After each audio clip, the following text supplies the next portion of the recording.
Ia membuka salah satu karung. Isi karung itu membuat jantungnya nyaris berhenti. Tangan manusia.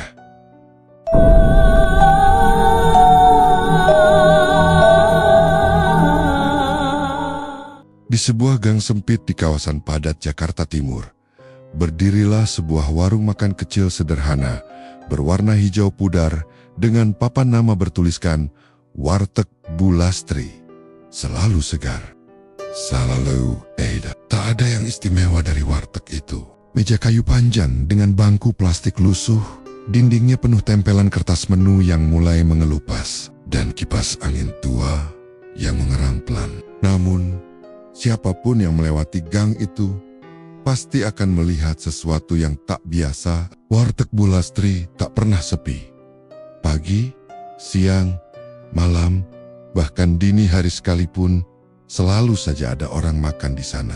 Kadang satu rombongan mahasiswa, lain waktu sopir-sopir ojek, atau sekadar ibu rumah tangga dengan anaknya.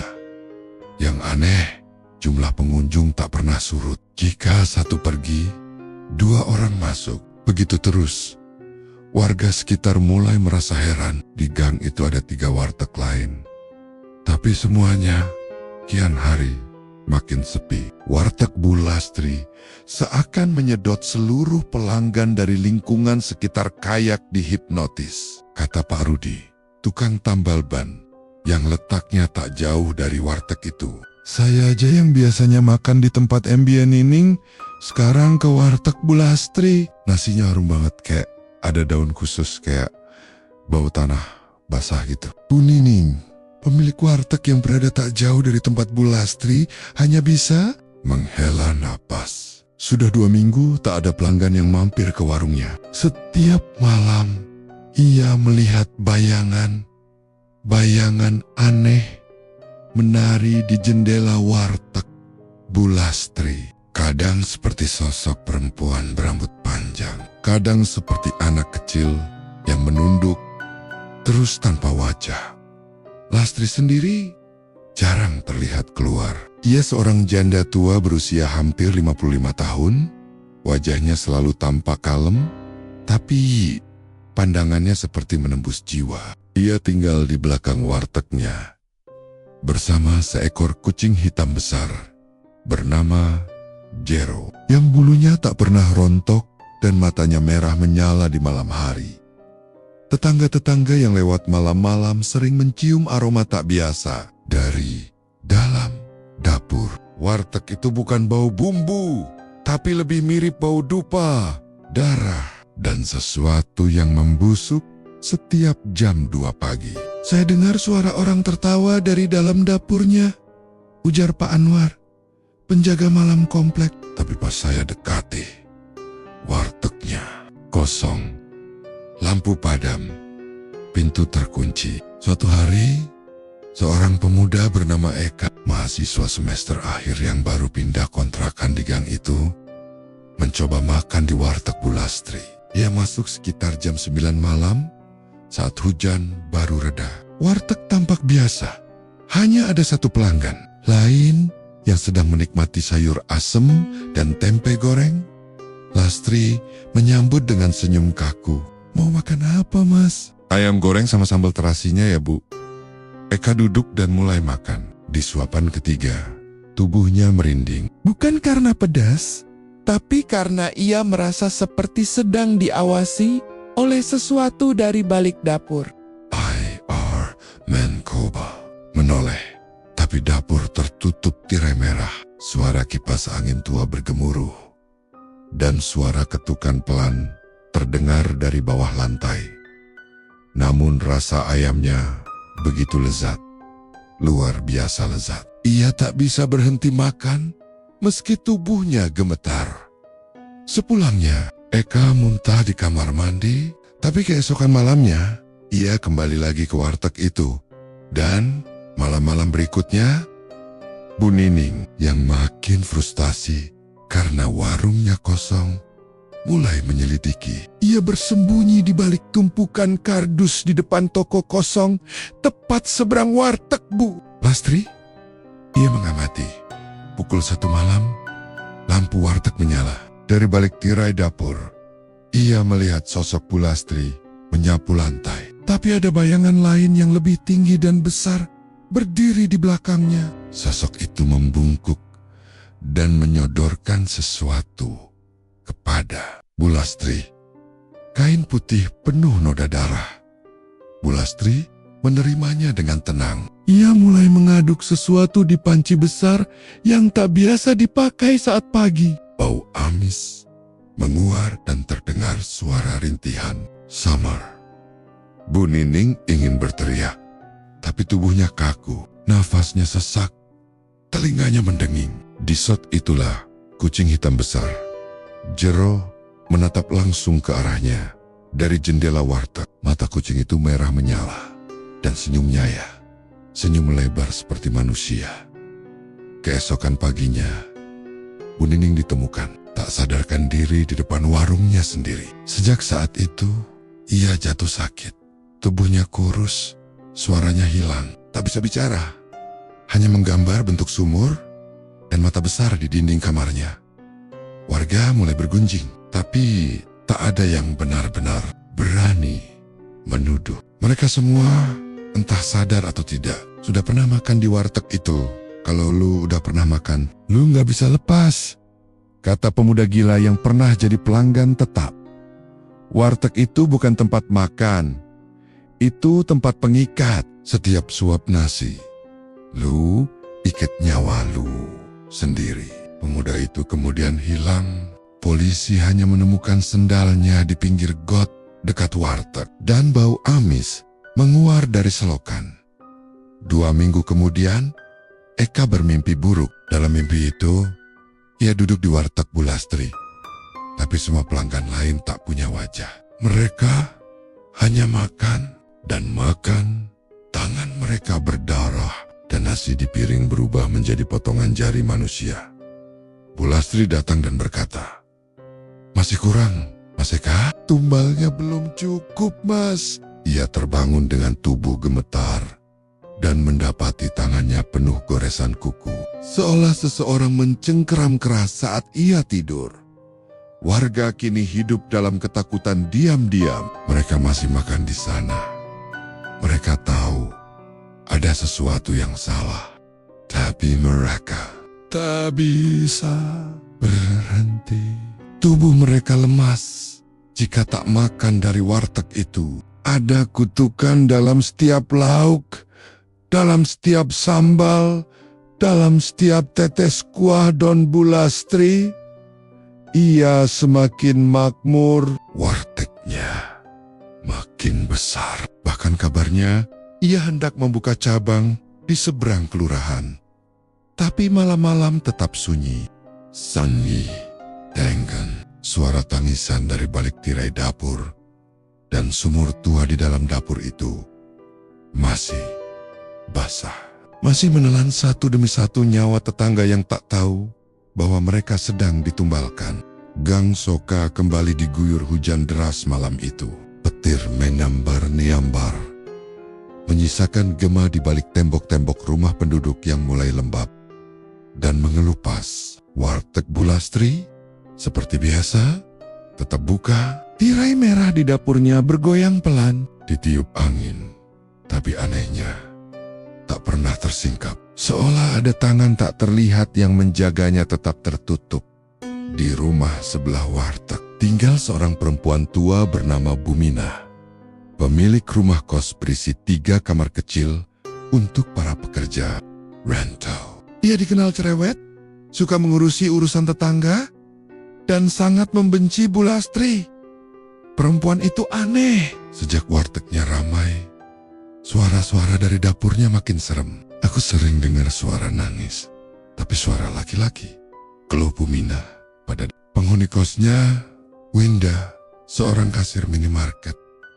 Winda hanya mengangguk. Ia juga sering terbangun di malam hari karena mendengar bunyi sendok berdenting terus-menerus dari warteg yang bahkan sudah tutup. Namun, suatu malam, Bumina benar-benar tak tahan. Sekitar pukul 2 dini hari, ia bangun karena mendengar suara seseorang berbisik tepat di luar jendelanya. Mina? Lapar? Mina? Ia mengintip perlahan. Jendelanya menghadap langsung ke belakang warteg Bu Lastri. Di sanalah, di bawah lampu temaram, Bu Lastri sedang berdiri menghadap sumur tua di pojok dapurnya. Berbicara sendiri. Tapi bukan itu yang membuat tubuh Bu Mina menggigil ketakutan. Di depan Bu Lastri, ada sesosok makhluk tinggi besar, berjubah hitam. Tubuhnya penuh sisik seperti ikan busuk dan matanya berkilat merah. Bu Mina langsung menjatuhkan tirai dan mundur sambil gemetar. Tapi saat ia berbalik, wajah Bu Lastri sudah berada tepat di jendela. Matanya merah, senyumnya lebar. Mau ikut bantu saya, Bu Mina? Esok paginya, rumah kos Bu Mina sunyi. Tidak ada yang keluar, bahkan Winda yang biasanya berangkat kerja jam 7 tak muncul. Tetangga yang lewat melihat pintu rumah Bu Mina terbuka sedikit, tapi gelap gulita di dalam. Pukul 9, seseorang melaporkan kepada RT bahwa Bu Mina menghilang. Rumahnya diperiksa, dan betul tidak ada siapa-siapa. Baju bosnya masih tergantung rapi. Dompet dan ponselnya tertinggal. Hanya satu hal yang aneh. Lantai kamar Bu Mina penuh bercak cairan merah kehitaman dan jejak kaki basah menuju arah warteg. Bu Lastri ketika ditanya hanya tersenyum. Oh, saya pikir Bu Mina pergi ke rumah saudaranya. Semalam saya lihat beliau keluar rumah, bawa tas, namun warga curiga. RT pun mencoba menengahi.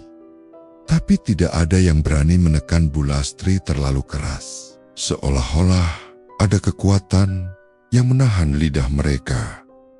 Beberapa hari setelah menghilangnya Bu Mina, warteg Bu Lastri berubah drastis. Tirai baru dipasang, menu makin bervariasi. Ada rendang paru, sambal jengkol daging, bahkan makanan yang sebelumnya tak mungkin dijual di warteg kampung itu. Makanan-makanannya berubah jadi lebih gurih dan harum. Bahkan Winda, penghuni kos Bu Mina yang kini pindah ke kontrakan lain, mengaku sering memimpikan suara Bu Mina menangis dari balik pansi-pansi besar di warteg itu. Makanan itu enak banget. Tapi tiap suap, aku ngerasa seperti nelen darah sendiri, kata Winda lirih pada seorang temannya.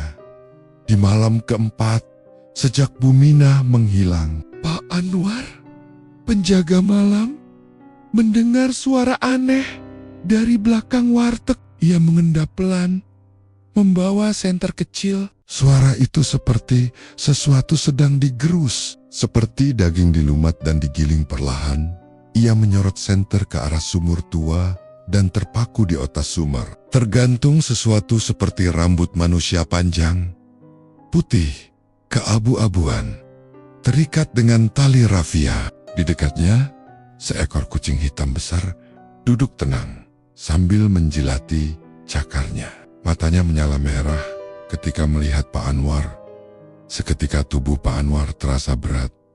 Senter terjatuh. Kaki-kakinya kaku. Ia mendengar suara-suara dalam kepalanya. Satu tumbal belum cukup. Ia pingsan. Esoknya, ia ditemukan duduk bersila di depan warteg. Kedua matanya membelalak dan tak berkedip.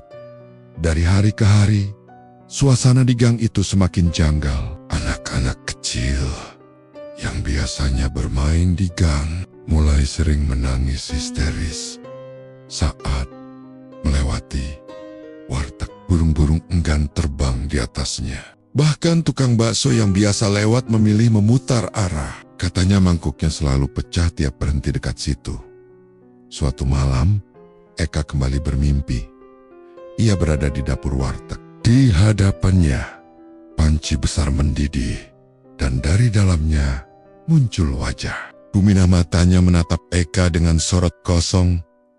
Kulitnya melepuh, mulutnya mengucapkan lirih, "Tolong, aku masih hidup." Ia terbangun dengan tubuh basah kuyup oleh keringat, dan di bawah tempat tidurnya ada jejak kaki berlumpur yang mengarah ke pintunya. Sebulan berlalu, Ruminah resmi dinyatakan hilang. Namun, warteg Bu Lastri malah makin sukses. Ia mempekerjakan 2 pegawai baru dan mulai memasang spanduk besar warteg rasa bintang 5. Namun tak ada yang tahu bahwa di bawah dapur warteg itu, sumur tua terus menerima tumbal. Satu demi satu, nyawa warga sekitar mulai menguap. Perlahan, diam-diam, kadang dengan alasan sederhana. Hilang, kecelakaan, mati mendadak. Tapi semuanya entah bagaimana pernah atau rutin makan di warteg Bu Lastri. Dan Bu Lastri, ia hanya tersenyum menatap warung-warung lain yang sepi dan pemiliknya yang mulai jatuh sakit. Malam terakhir bulan itu, warga melihat kain putih tergantung dari atap warteg, meneteskan darah segar. Tapi keesokan harinya, tak ada apapun. Hanya aroma gulai kambing yang sangat harum memenuhi udara. Minggu pagi di Gang Soka biasanya riuh dengan suara ibu-ibu menyapu halaman dan anak-anak bermain layangan. Namun pagi ini berbeda. Suasana terasa aneh, terlalu tenang. Angin seolah malas berhembus, dan matahari tertutup awan kelabu meski tidak hujan. Di tengah kesunyian itu, warteg Bu Lastri tetap berdiri megah dengan cat barunya yang lebih cerah dan tirai kuning keemasan yang dipasang di jendela. Di depan warteg terpajang benar besar, promo spesial, rendang dan gulai lidah. Rasa tiada tanding. Orang-orang yang membaca spanduk itu tidak sadar nalar mereka seolah beku. Walau nama menunya terdengar ganjil, mereka tetap masuk. Bahkan semakin banyak warga dari luar Gang Soka yang datang karena mendengar kabar warteg Bu Lastri masuk vlog kuliner di media sosial. Tak seorang pun curiga bahwa di balik rasa yang luar biasa nikmat itu tersimpan sesuatu yang sangat jahat. Seorang pemuda bernama Fahri, mahasiswa Fakultas Kedokteran Gigi, mengunjungi warteg itu karena penasaran. Ia duduk di kursi dekat dapur dan memesan gulai lidah yang menjadi menu andalan. Suapan pertama membuat Fahri terpaku. Lidah gulai itu tidak hanya lembut, tapi seperti berbisik. Makanlah aku. Kau sudah jadi bagian darinya. Berhenti sejenak, memalingkan kepala ke jendela, mencoba menepis rasa mual. Tapi nafsu makannya justru memuncak. Ia menyendok lagi, dan lagi, hingga kuah kental itu mengalir di sudut bibirnya. Setelah makan, Fahri pulang ke kosannya. Malamnya, ia mulai demam tinggi dan mengigau. Ia bermimpi duduk di meja warteg yang dikelilingi pelanggan tak berkepala. Di tengah meja ada piring besar, dan di atasnya tergeletak lidah manusia yang masih berdarah. Berdenyut pelan, ganti menu, ganti tumbal. Suara perempuan tua terdengar. Wajah Bu Lastri muncul dari dalam kuah gulai sambil menyeringai. Esoknya, Fahri masuk rumah sakit karena pita suaranya rusak. Dokter mengatakan ada luka seperti terbakar di kerongkongan dan pangkal lidah. Aneh, sebab tak ada luka bakar di luar tubuh. Ibunya menyebut Fahri tak berhenti mengigau tentang makanannya ingin balas dendam. Berita itu sempat membuat geger, tapi warteg Bu Lastri tetap ramai. Bahkan lebih dari biasanya.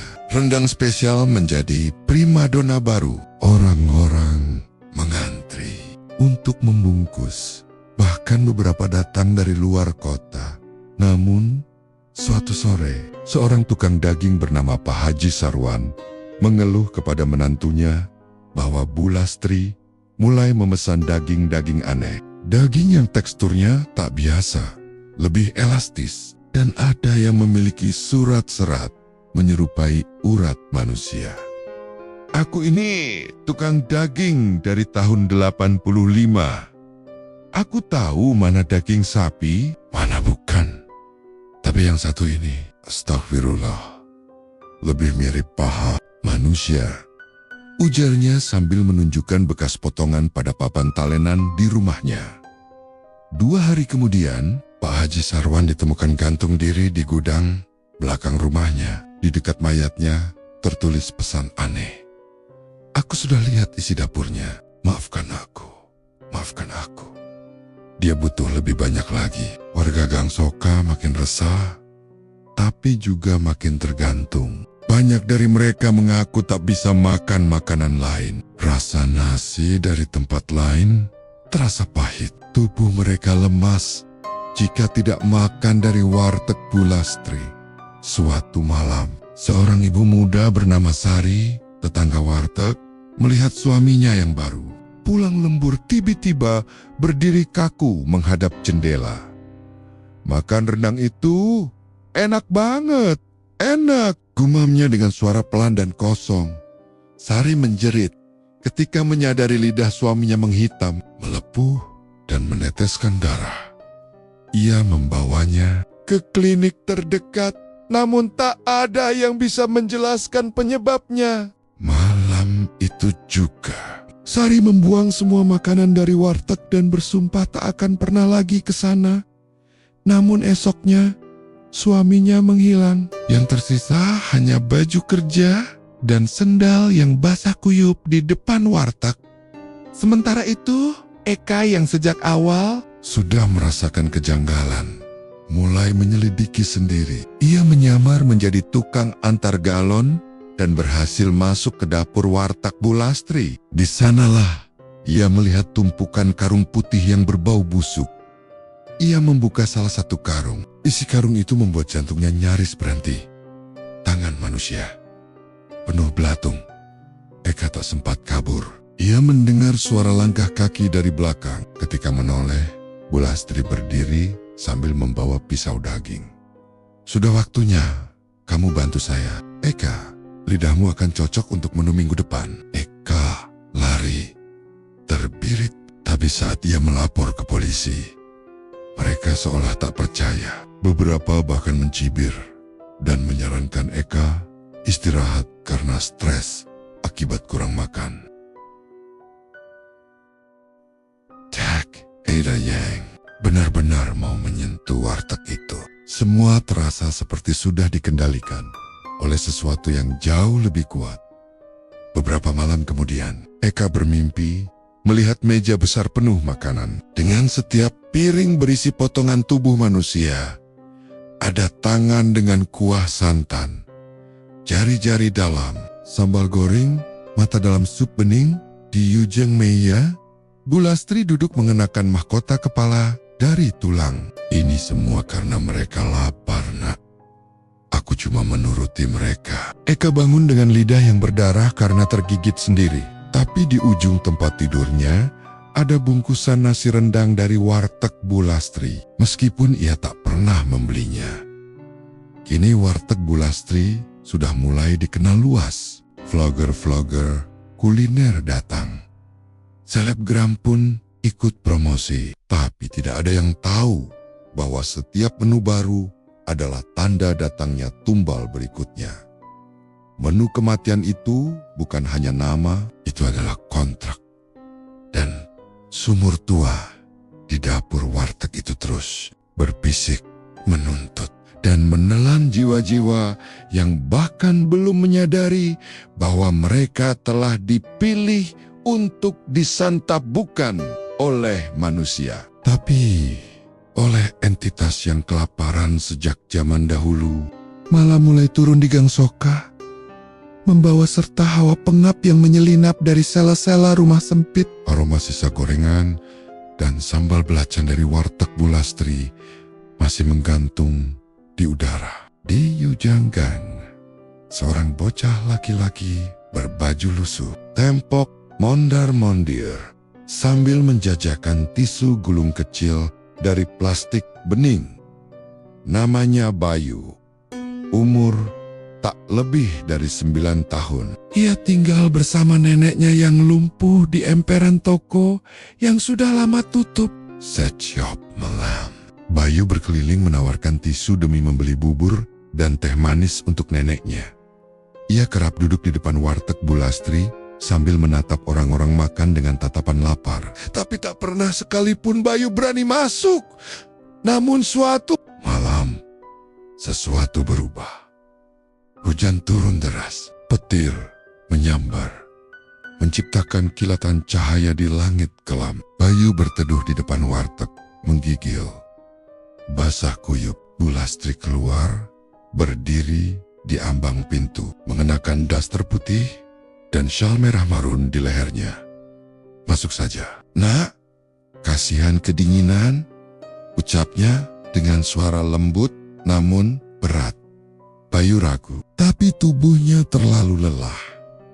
Dan aroma semur jengkol dari dalam warteg membuat perutnya bergemuruh. Ibu gak punya uang, Bu, katanya pelan. Bu Lastri tertawa lirih. Kamu anak baik.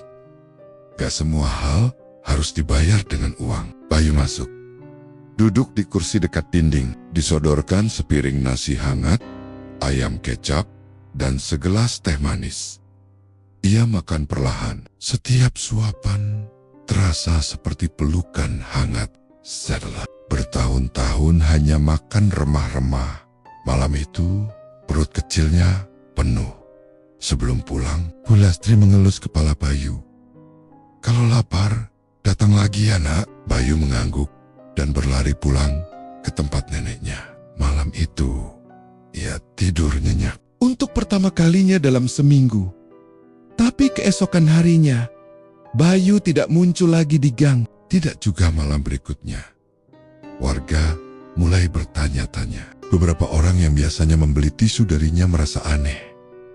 Kayaknya semalam lihat Bayu duduk di depan warteg, tapi mukanya pucat. Terus hilang gitu aja? Kata Embiak, Rani, penjual di ujung gang nenek Bayu, ditemukan tergeletak sendirian, menangis sepanjang hari, memanggil cucunya. Tapi tubuhnya tampak aneh, kulitnya menghitam di bagian perut dan lidahnya membiru. Ia hanya menggumam, sumur. Bayu jatuh ke sumur. Eka yang terus mengikuti jejak keanehan warteg Bu Lastri mulai mencurigai hal ini. Ia mendatangi tempat tinggal Bayu dan berbicara dengan neneknya yang masih tersadar-sadar. Dari gumam Nia, Eka mendengar satu kalimat jelas. Wanita itu bilang, Bayu bisa jadi kuat. Bayu jadi rendang. Kata rendang membuat dada Eka mencelos. Ia menyusun rencana diam-diam. Suatu malam, ia kembali menyelinap ke belakang warteg. Kali ini, ia berhasil membuka jendela dapur dari luar. Aroma amis langsung menyergap wajahnya. Di dapur, tepat di atas sumur tua itu, tergantung kaos kecil lusuh bertuliskan, Cinta Ibu. Eka mengenal kaos itu. Kaos yang selalu dipakai Bayu samping sumur. Ada panci besar tertutup rapat, masih mengepul. Eka nyaris membuka tutup panci itu.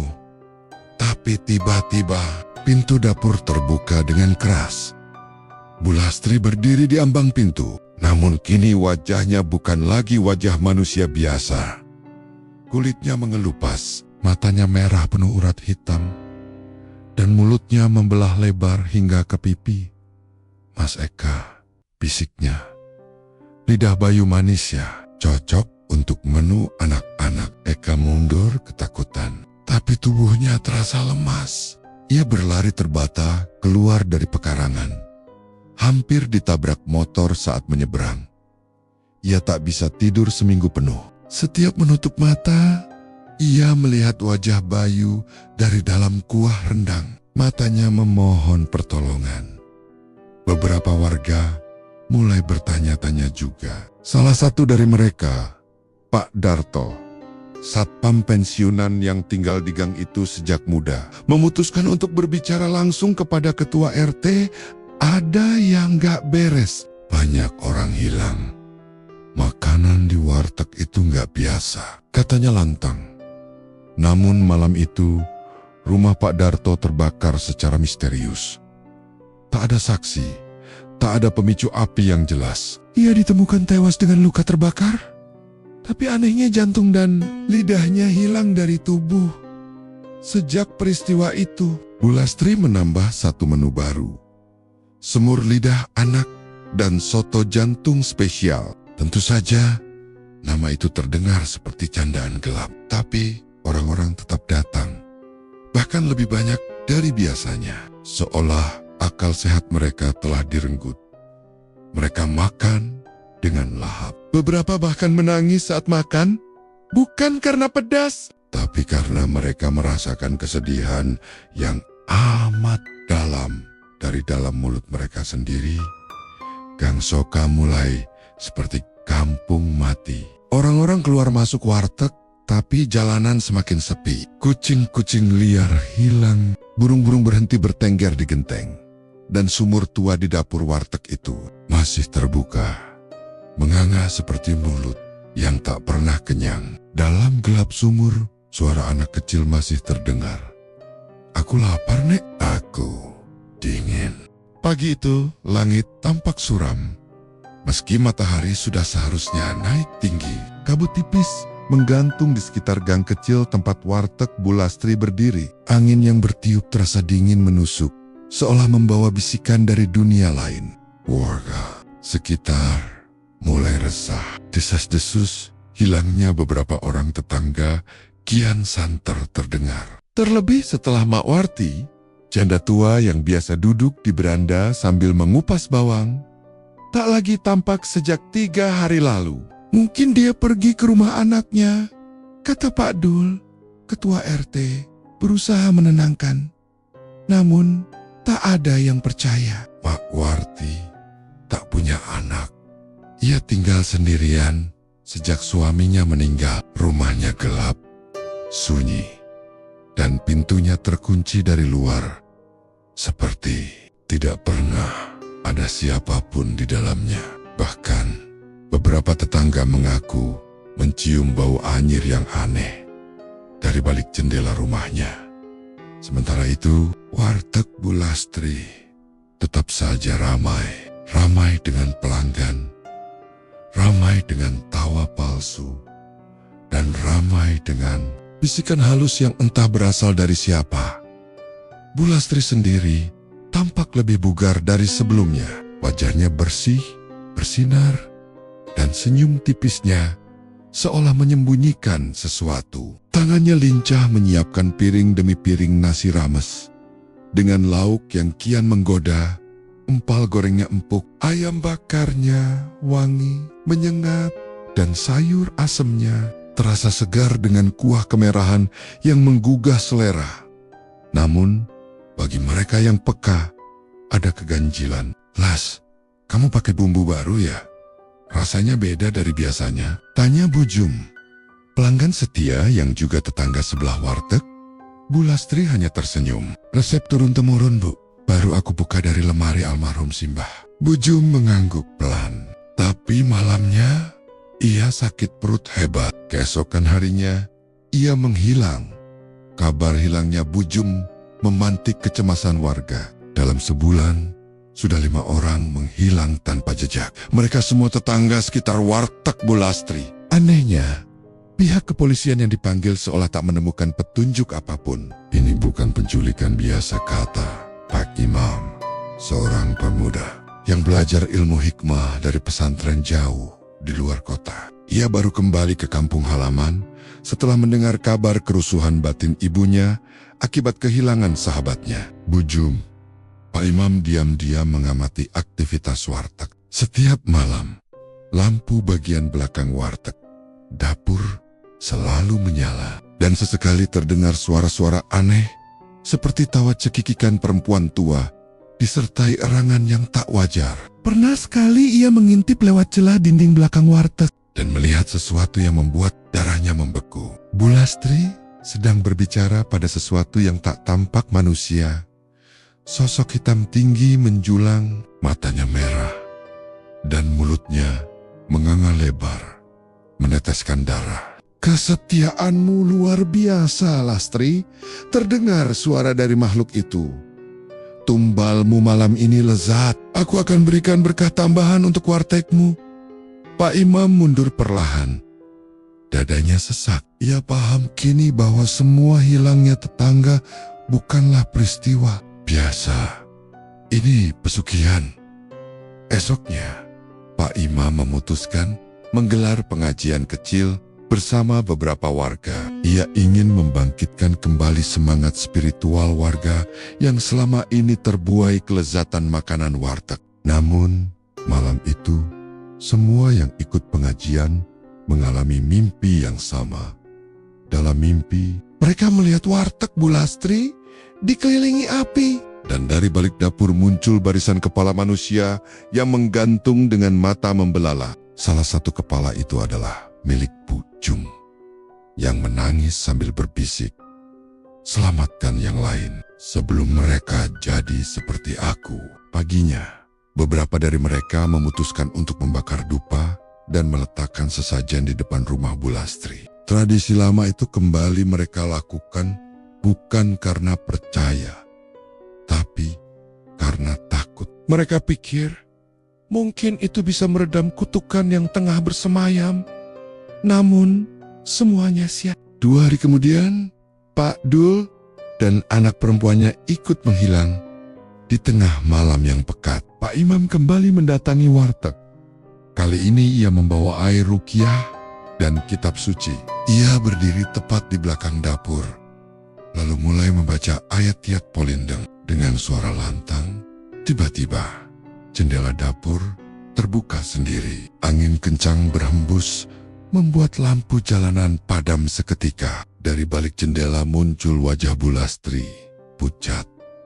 Matanya merah darah, dan senyum lebarnya menampakkan gigi-gigi.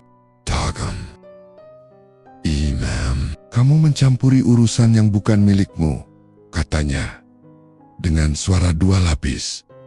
Satu suara perempuan, satu lagi suara makhluk berat dan serak. Pak Imam menggenggam botol air ruqyahnya erat-erat dan menyiram ke arah Bu Lastri. Teriakan menggema, memecah langit malam. Dapur warteg terbakar tiba-tiba. Namun, hanya dapurnya saja. Bagian lain tetap utuh. Warga keluar berlarian, menyaksikan api menjilat dapur dan suara jeritan tak manusiawi dari dalamnya. Namun ketika api padam, Bu Lastri masih berdiri di depan warteg. Pakaian dan tubuhnya utuh. Ia bahkan tersenyum. "Terima kasih sudah membangunkan mereka semua," katanya pelan, lalu berjalan masuk ke dalam warteg yang seketika kembali penuh pengunjung. Sejak malam itu, tak ada lagi yang berani mendekat ke warteg Bu Lastri. Namun tetap saja, warteg itu tak pernah sepi. Entah siapa para pelanggan yang datang malam-malam, tak pernah ada yang benar-benar memperhatikan wajah mereka.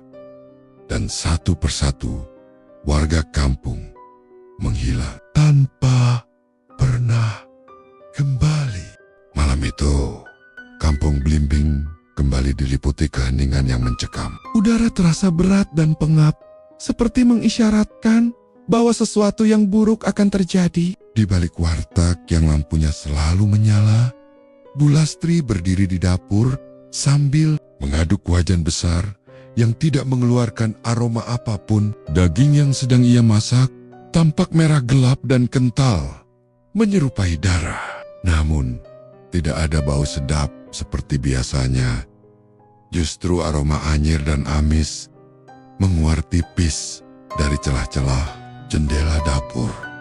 Suara denting sendok logam menghantam wajan berulang kali, seperti mantra yang dipaksakan. Di sudut dapur, seekor kucing hitam dengan mata merah menyala menatap proses memasak itu tanpa berkedip. Sesekali mengeong pelan dengan suara yang lebih menyerupai rintihan manusia. Bu Lastri tidak sendiri. Sosok tinggi berjubah hitam berdiri di pojokan dapur. Samar-samar terlihat hanya saat cahaya lilin bergoyang. Suaranya parau, terdengar seperti bisikan dari liang kubur. "Waktunya makin dekat, Lastri. tumbal berikutnya sudah ditentukan.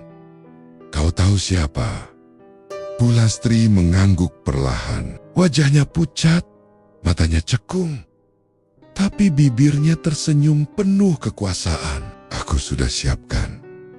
Malam ini, Narti. Sementara itu, Narti tetangga dekat Bu Lastri sedang menonton televisi di ruang tamunya. Yang kecil dan sederhana. Anak sematawayangnya, Riko, tertidur di kamar. Sejak suaminya meninggal karena kecelakaan misterius 2 bulan lalu, hidup Narti menjadi lebih sepi dan berat. Saat sedang menyeduh teh, tiba-tiba listrik di rumahnya padam. Televisi mati lampu ikut padam. Tapi anehnya, dari celah jendela, Narti melihat warteg Bu Lastri tetap terang benderang. Padahal ini pemadaman satu jalur, gumamnya. Ia mengambil senter dari lemari dapur. Tetapi saat menyalakannya, cahaya tak menyala. Senter itu mendadak dingin seperti es. Saat ia memutar badan, sosok anak kecil berdiri di depan pintu dapur tubuhnya, dibalut kain kafan setengah terbakar. "Ibu, tolong! Ibu!" Narti berteriak dan jatuh terduduk. Sosok itu perlahan menghilang seperti asap.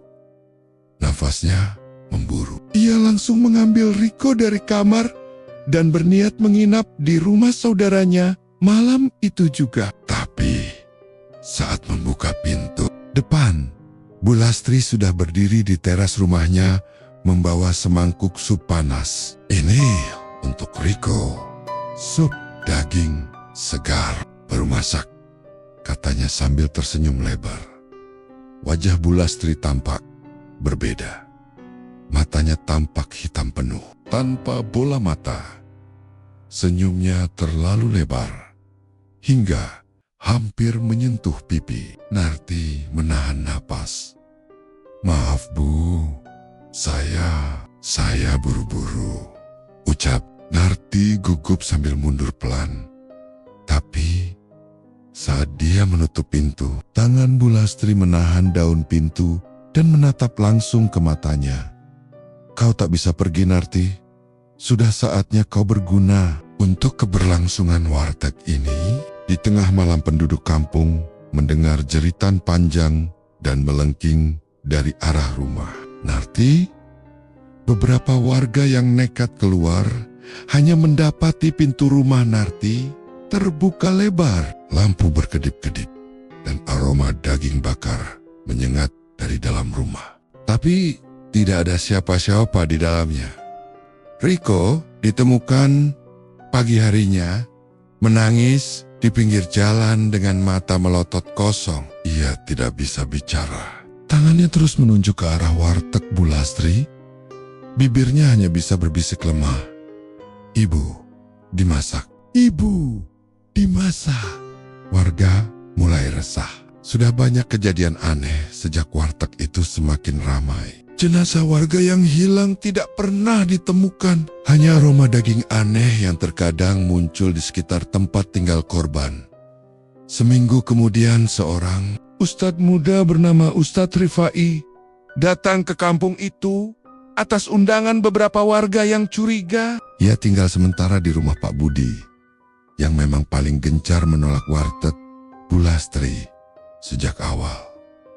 Suatu malam, saat Ustaz Rifai salat tahajud, ia mendengar suara ketukan halus dari jendela. Saat dibuka, tidak ada siapa-siapa, hanya sekarik. Kain putih berlumuran darah yang tergantung di pagar rumah.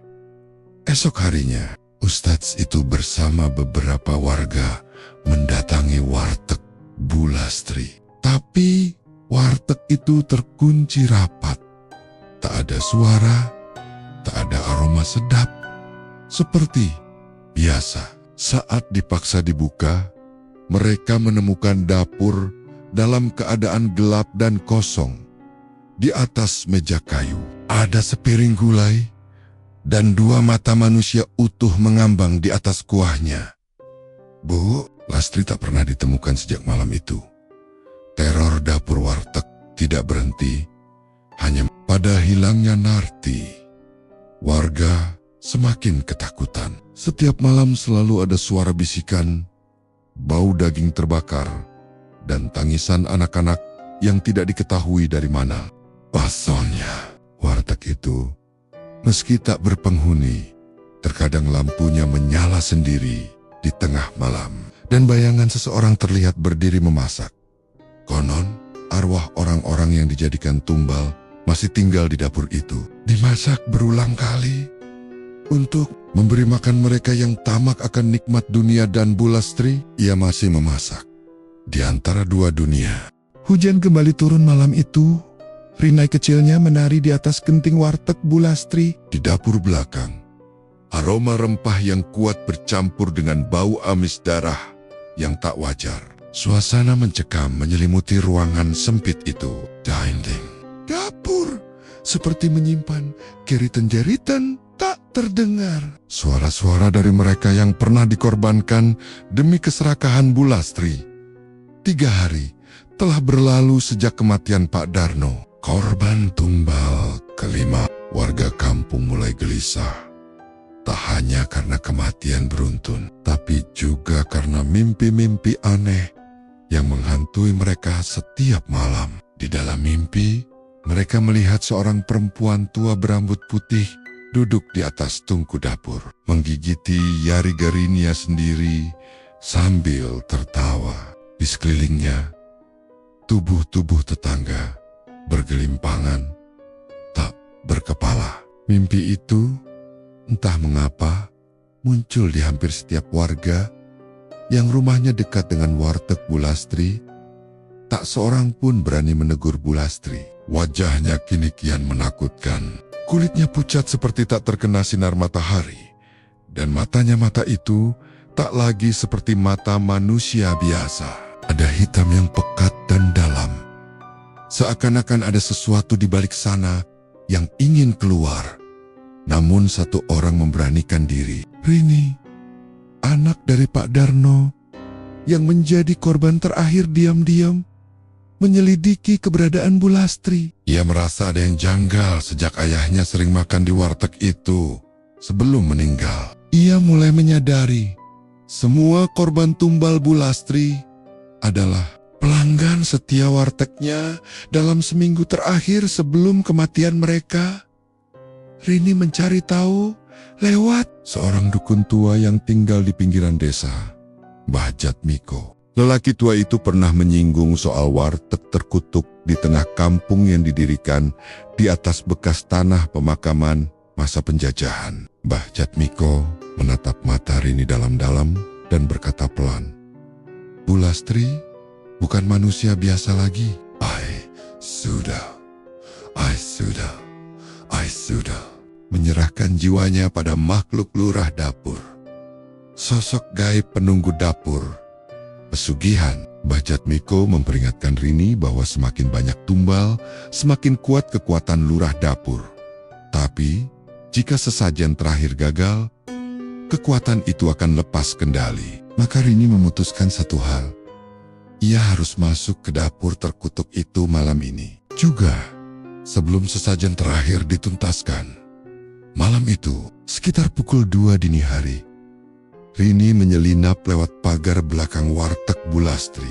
Ia menahan napas saat mencium bau amis yang begitu menusuk. Dapur warteg terlihat remang, hanya diterangi lampu minyak. Di pojokan, ia melihat tungku besar dengan panci-panci hitam legam. Tapi, yang membuat darahnya membeku adalah papan kayu di lantai dengan bekas goresan kuku dan noda darah yang sudah mengering.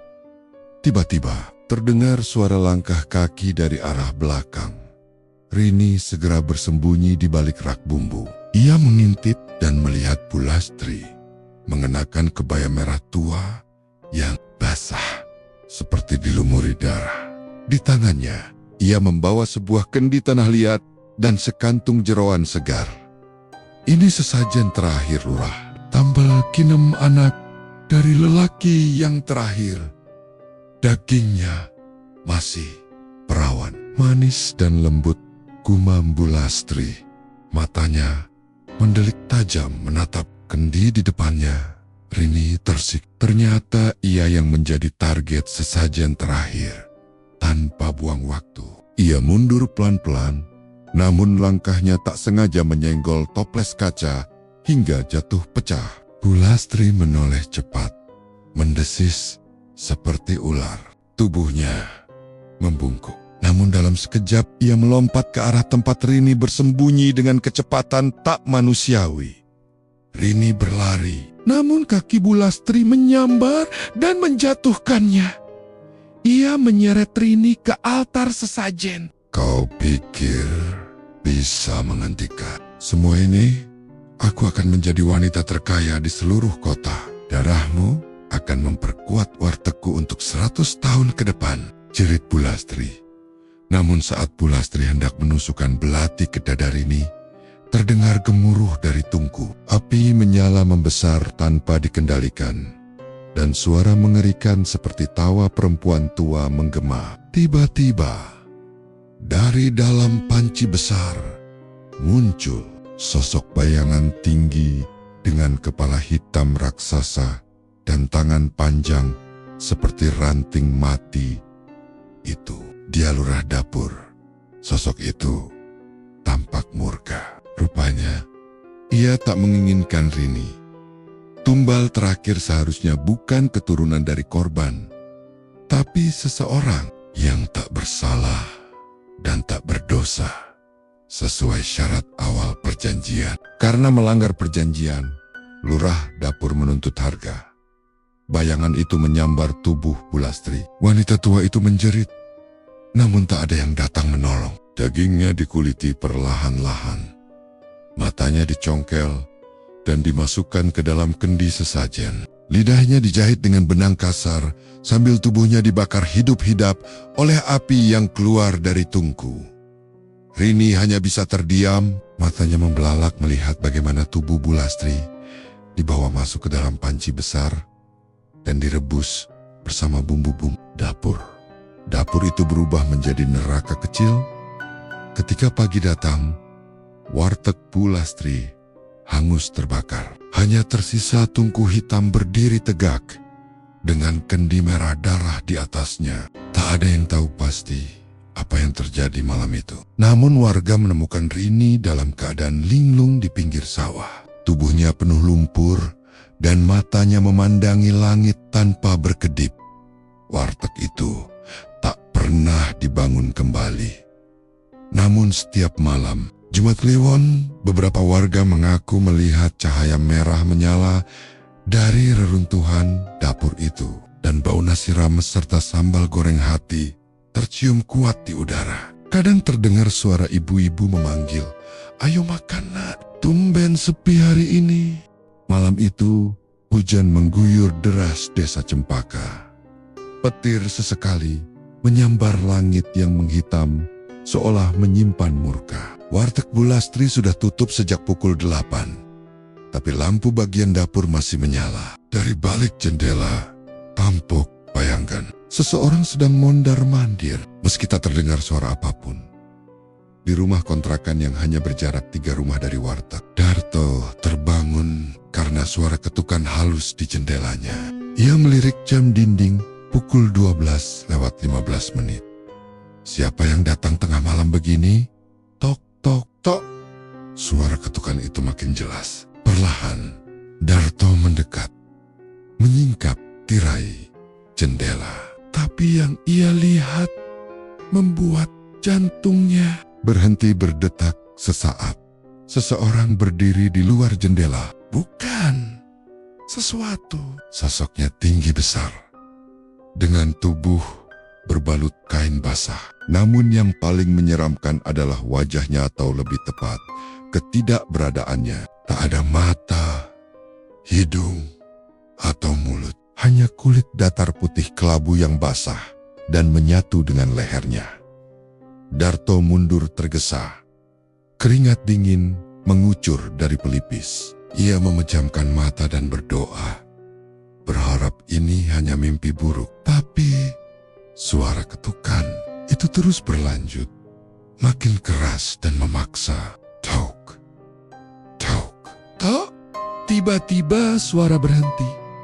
Darto menunggu dalam diam, napasnya memburu. Lalu terdengar sesuatu yang lebih menakutkan, suara langkah kaki dari dalam rumahnya.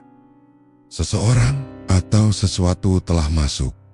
Dengan gemetar, Darto mengambil pisau dapur dari meja. Tapi saat ia berbalik, tubuhnya membeku. Sosok tanpa wajah itu berdiri hanya 1 meter darinya. Lehernya menoleh dengan gerakan aneh, lalu mengeluarkan suara gemeretak seperti kayu tua yang dipatahkan. Lalu semuanya gelap. Keesokan paginya, warga geger karena Darto ditemukan meninggal dunia di dalam rumahnya.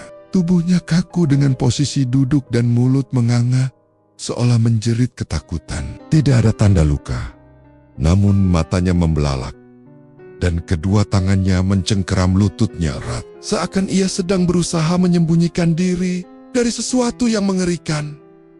Bu, Lastri datang bersama para warga lain, wajahnya tampak khawatir. Tapi bagi beberapa orang yang memperhatikan, ekspresi itu terlalu sempurna seperti dibuat-buat. Kasihan, Darto orangnya baik. Katanya semalam dia baru pulang dari warteg, saya buat beli sisa lauk, ujar Bu Lastri dengan nada lirih. Namun, Pak RW yang hadir di lokasi tampak gelisah. Sudah terlalu banyak kejanggalan yang terjadi di desa kecil ini sejak beberapa bulan terakhir. Kematian Darto adalah korban keempat yang ditemukan meninggal secara misterius. Malam harinya, Pak RW memberanikan diri mengunjungi dukun tua bernama Mbah Wiryo yang tinggal di ujung desa. Rumah Mbah Wiryo penuh dengan sesajen dan aroma kemenyan. Temaram cahaya lilin menyelimuti ruangan yang dipenuhi bayangan. Aku sudah lama curiga dengan warteg itu, kata Mbah Wiryo sambil mengaduk dupa dalam tempurung kelapa. Energi di sana sangat gelap. Ada kekuatan pesugihan yang menuntut tumbal. Pak RW menelan ludah. Tapi siapa yang melakukannya, Mbah? Dan kenapa? Mbah Wiryo menatap tajam. Bu Lastri, nama itu membuat tubuh Pak RW gemetar.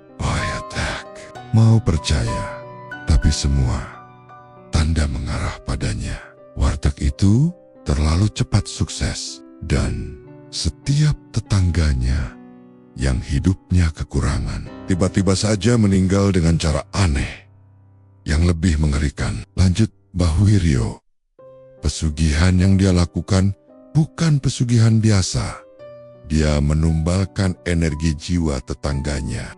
Korban tidak hanya mati, tapi juga terperangkap dalam kegelapan menjadi bagian dari makhluk penjaga perjanjian. Pak RW menatap kosong.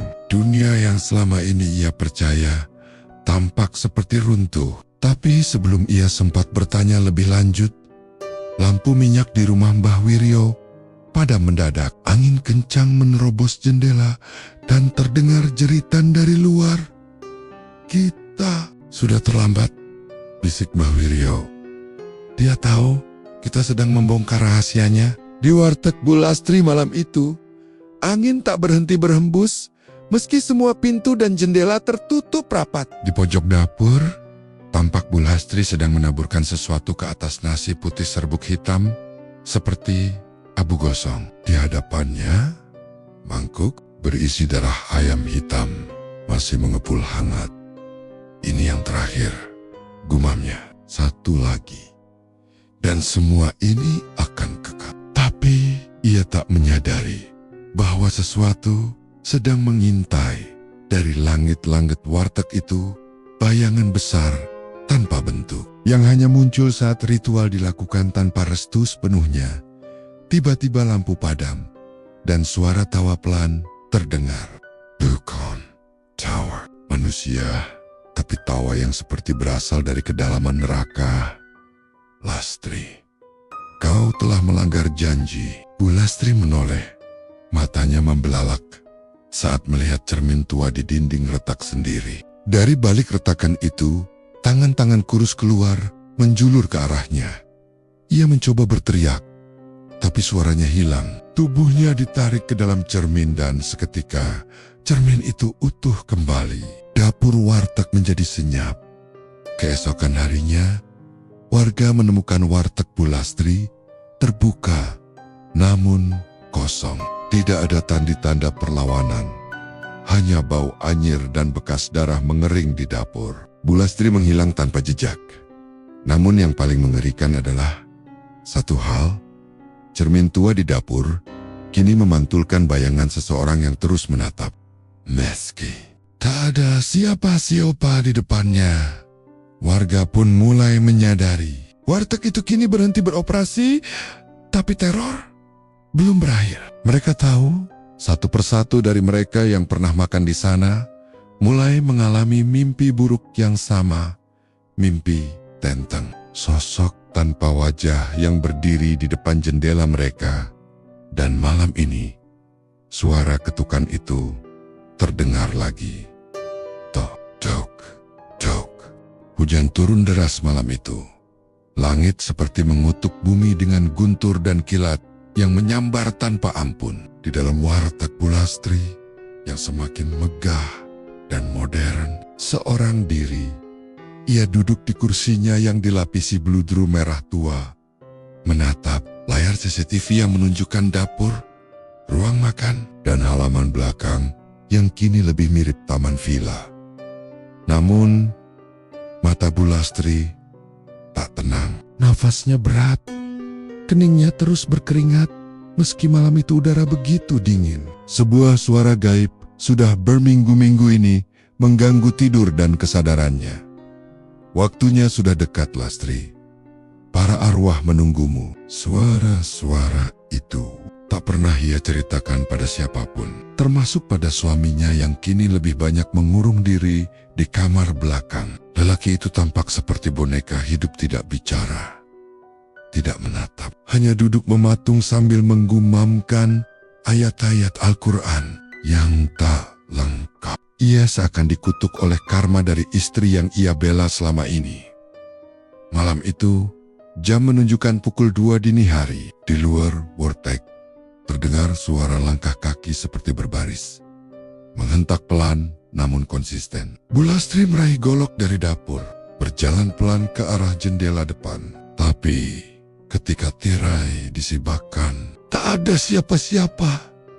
Namun, bau anyir darah mulai menyelinap ke setiap sudut ruangan. Lampu-lampu berkedip, kompor menyala sendiri, panci mengeluarkan suara mendidih, padahal kosong. Dan dari meja kasir, muncul darah mengalir perlahan, membentuk huruf-huruf balas dendam.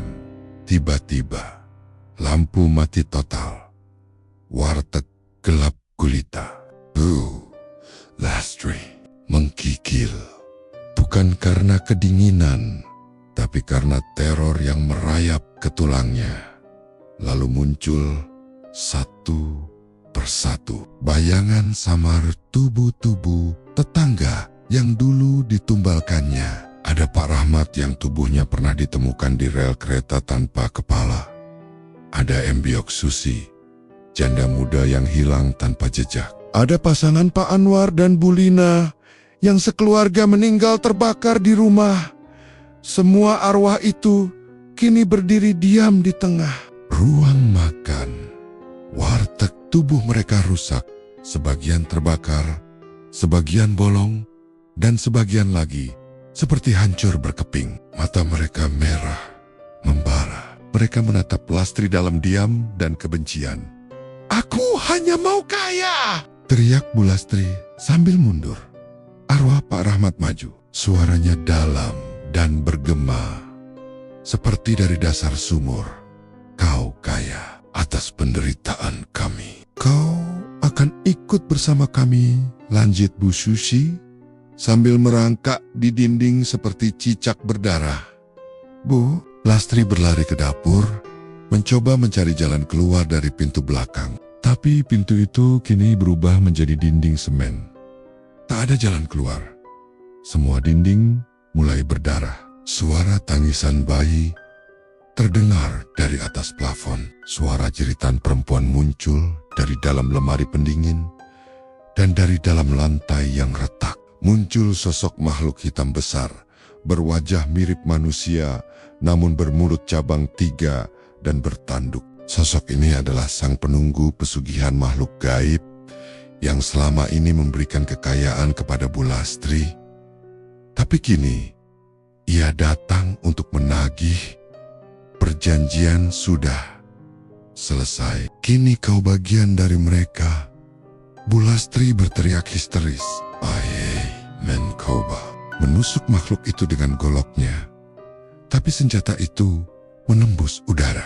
Sebaliknya, tangan dingin arwah-arwah itu mencengkeram tubuhnya, menyeretnya ke lantai yang tiba-tiba menganga seperti jurang neraka. Ia menjerit memohon ampun, meronta, tapi tak ada yang menolong. Tiba-tiba, seluruh warteg meledak dalam satu semburan. Cahaya merah menyala. Pagi harinya, warga sekitar gempar. Warteg Bulastri tak lagi ada. Hanya tersisa puing-puing bangunan hangus dan dinding retak. Tak ada yang bisa menjelaskan bagaimana bisa bangunan semewah itu terbakar habis dalam semalam. Bulastri dan suaminya menghilang. Hanya ditemukan pecahan beludru merah terbakar dan jejak telapak kaki seperti dibakar di lantai. Sejak hari itu, tanah bekas warteg itu tak pernah dibangun kembali. Beberapa warga yang mencoba membangun ulang selalu mengalami kecelakaan. Ada yang jatuh dari atap, ada yang kerasukan, bahkan ada yang meninggal mendadak. Warga akhirnya menyebut tempat itu lahan terkutuk Bulastri. Setiap malam Jumat Kliwon, terdengar suara panci mendidih, suara perempuan tertawa cekikikan, dan langkah kaki yang berbaris di sekitar lokasi. Dan konon, jika seseorang menaruh sesajen nasi uduk di puing-puing itu tepat tengah malam, maka arwah Bulastri akan muncul, menawarkan kekayaan dengan harga tumbal.